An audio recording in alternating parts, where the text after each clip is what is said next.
பிரியமான தேவனுடைய ஜனமே, இதோ உங்கள் அனைவருக்கும் என் அன்பார்ந்த வணக்கம்.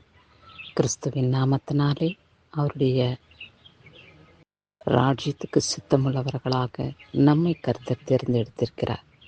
அவருடைய பரிசுத்த நாமத்துக்கு கொடான கொடி ஸ்தோத்திரம். தேவன் நம் ஒவ்வொருவரையும் பேர் சொல்லி அழைத்திருக்கிறார். அவருடைய அழைப்புக்கு நாம் ஆயத்தமானவர்களாகவும் பாத்திரவான்களாகவும் இருக்கின்றோமா என்று நாம் நிதானித்து அறிந்து தேவனை நாம் துதித்து கடந்து வர வேண்டும். இந்நாளிலே கர்த்தர் நமக்கு கொடுக்கப்பட்டுள்ள வார்த்தை என்ன என்று பார்ப்போம்.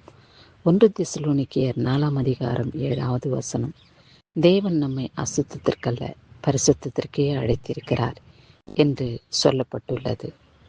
தேவன் இந்த பூமியிலே அனுப்பின காரியம் என்ன என்று நம்மை நாமே நிதானித்து அறிந்து கொள்ள வேண்டும்.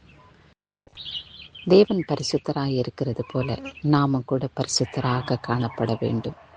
அவருடைய பார்வைக்கு எளிதாக நாம் அவரை காணப்படுகிறவர்களாகவும் அவருடைய நாமத்துக்கு மகிமையாக அவரை தொழுது கொள்கிறவர்களாகவும் நாம் இந்த பூமியிலே வெளிப்பட வேண்டும்.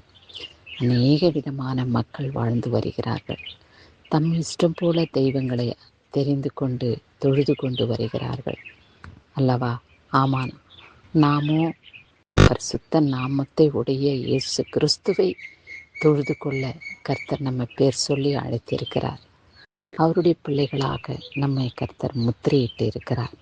அவருடைய ராஜ்யத்துக்கு சித்தமுள்ளவர்களாக நாம் இப்பொழுது வாழ்ந்திட பரிசுத்த ஆவியானவர் நமக்கு உதவி செய்து நம்மை ஆசீர்வதிக்கவே அவர் இந்த பூமியிலே அவதரித்தார் என்பதை நாம் அறிந்து புரிந்து கொள்ள வேண்டும். இயேசு கிறிஸ்துவின் வல்லமுள்ள நாமத்தினாலே, இரக்கமுள்ள நாமத்தினாலே, பரிசுத்தமுள்ள வம்சமாக நாம் கர்த்தருக்கு முன்பாக நிலைத்திருக்க வேண்டும் என்ற சிந்தனை நம் இருதயத்திலே இருக்கும் என்றால் அவர் பிரியம் போல நாம் வாழ முடியும்.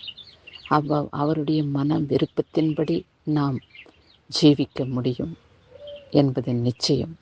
ஆனால் ஆகையாலே சகோதரனே, சகோதரியே, தேவன் நம்மை அசுத்தத்திற்கல்ல பரிசுத்தத்திற்கே அழைத்திருக்கிறார் என்று நாம் தெரிந்து கொண்டு தேவனை பரிசுத்த இருதயத்தோடு அவரை நாம் தொழுது பரிசுத்த அலங்காரத்தை பெற்றுக்கொண்டவர்களாக இந்த பூமியிலே நாம் ஜீவிக்கும் பொழுது மகிமையான வல்லமையான ஆசீர்வாதங்களை நாம் பெற்றுக்கொள்ள முடியும்.